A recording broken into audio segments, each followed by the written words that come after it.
Black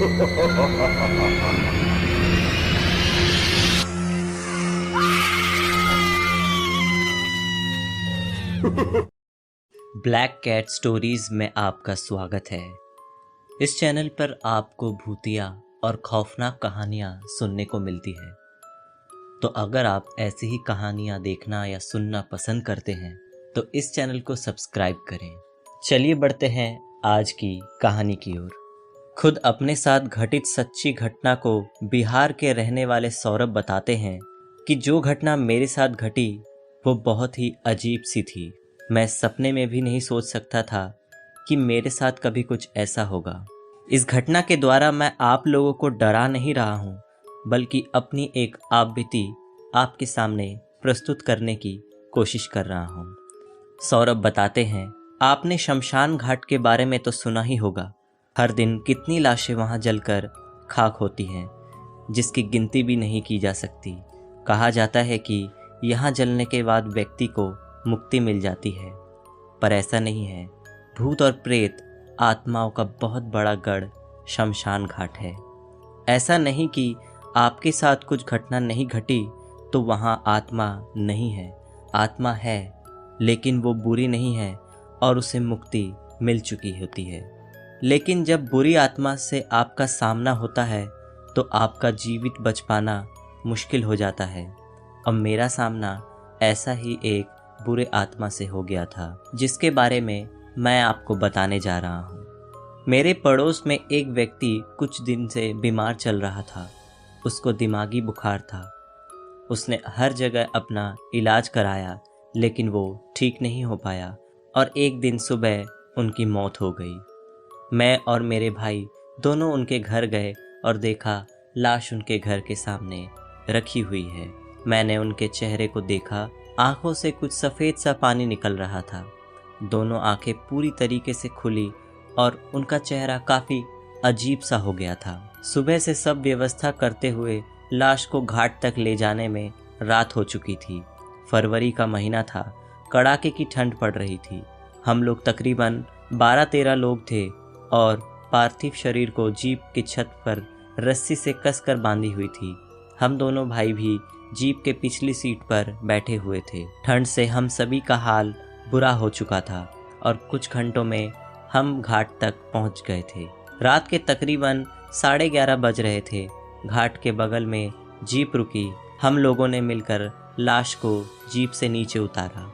लाश को jeep से नीचे उतारते वक्त मेरे हाथों में जीप के कोने से चोट लग गई और मेरे अंगूठे से खून बहने लगा। लेकिन चोट इतना मामूली था, इसलिए मैंने उतना गौर नहीं किया।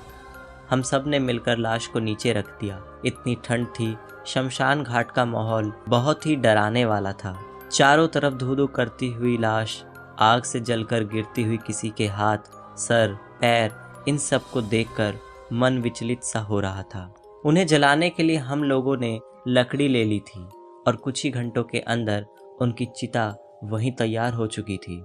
मैं इनकी लाश के बगल में अकेले ही खड़ा था। बाकी लोग चिता के आसपास खड़े थे। उनके और मेरे बीच करीबन 30 से 40 मीटर का फासला था। मैं लाश को अपने हाथों से पकड़े हुए बैठा था। लाश का चेहरा कपड़े से ढका हुआ था। पता नहीं अचानक कहाँ से जोर की हवा चली। मैं तो चिता की तरफ देख रहा था, लेकिन जैसे ही मैंने लाश की तरफ देखा तो मेरे होश उड़ गए। मैंने देखा कि उनके मुंह से कपड़ा हट चुका था। मुझे अच्छी तरीके से याद है, उनका चेहरा पहले जैसा बिल्कुल नहीं था। आंखों की पुतलियाँ एकदम फैली हुई थी और देखने में ऐसा लग रहा था कि वो मुझे ही घूर रहे हो। मैं डर गया। मैंने अपने भाई को आवाज़ देकर बुलाया। मेरा भाई वहाँ आकर उनके मुंह पर वो कपड़ा फिर से रख दिया और बोला, चलो लाश को वहाँ लेकर रख देते हैं। और इसी बीच कुछ और लोग वहाँ आकर उस लाश को उठाकर चिता पर रख रहे थे। कुछ ही समय बाद पता नहीं मेरे को क्या हो गया था, मुझे डर लग रहा था। मैं लाश से अब 20-30 कदम पीछे की ओर हट गया। अब लाश जलना शुरू हो गया था। मैं अपनी आंखों से देखा उनके हाथ, चेहरे और बाकी के अंग आग में जल रहे थे। आग से जलकर चेहरे से पिघलकर चमड़ी नीचे गिर रही थी। ये सब देखकर मैं डर गया और थोड़ी ही दूर जाकर खड़ा हो गया। एकदम अकेला। मैं भले ही वहाँ अकेले खड़ा हो गया था, पर मुझे वहाँ लग रहा था कि मेरे पीछे कई सारे लोग खड़े हैं। मैंने पीछे मुड़कर देखा तो वहाँ कोई भी नहीं था सिवाय मेरे। फिर मुझे अचानक ऐसा लगा कि मेरे पीछे कोई खड़ा है। मैंने पीछे मुड़कर देखा तो कोई औरत खड़ी है जो धीमी आवाज में किसी से बात कर रही है। ऊपर से जलती हुई चिता के दुर्गंध से मेरा सांस लेना वहाँ मुश्किल हो रहा था। मुझे काफ़ी अजीब सा लग रहा था। मैं अचानक ही अपने भाई को बुलाकर वहाँ से तुरंत चलने के लिए कहने लगा। वो बोला, अरे रुको कुछ देर, सब लोग चलेंगे। क्या हुआ, तुम्हें इतनी जल्दी क्यों हो रही है? मैंने कहा कि आप रुके तो रुके, मैं जा रहा हूँ। ये कहकर मैं जाने लगा। मेरे भाई ने कहा, चलो ठीक है, मैं भी चलता हूँ तुम्हारे साथ, लेकिन पहले मैं इन लोगों को बता देता हूँ। भाई उन लोगों के पास चले गए। मैं वहाँ अकेले ही खड़ा था। मेरा भाई वहाँ उन लोगों से जाने की बात कर रहा था। मुझे बस इतना ही याद है, मैं वहाँ अकेले खड़ा था और उसके बाद मेरे साथ क्या हुआ मुझे कुछ भी याद नहीं। जैसे ही मेरी आंखें खुली, मैंने खुद को अपने घर में पाया और मैं चौंक कर उठा। मैंने सामने खड़े अपने भाई से पूछा, अरे मैं यहाँ कैसे आ गया? मैं तो घाट पर था ना। तभी मेरा भाई कहने लगा, तुम वहीं बेहोश पड़े थे। घाट पर जब मैं उन लोगों से बात करने के लिए गया था तो मैंने देखा तुम बेहोश होकर वहाँ गिर पड़े। तब मैं तुम्हें घर लेकर आया। वहाँ खड़े सभी लोग पूछने लगे, आखिर इसे क्या हुआ है?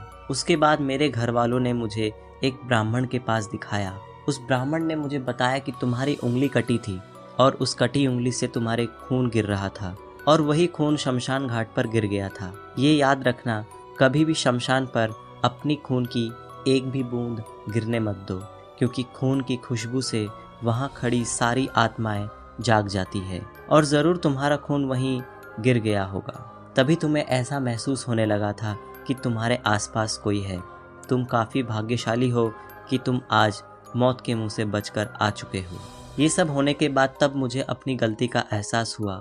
मैंने उसी समय कसम खा ली कि कभी भी भूत प्रेत के मामले में रिस्क नहीं लूँगा। उस घटना के बाद 2-3 महीने तक मुझे काफ़ी बुरे बुरे सपने भी आए थे, लेकिन मेरे घर वालों ने कुछ तांत्रिक प्रक्रिया कर इन सब चीज़ों को मुझसे दूर किया।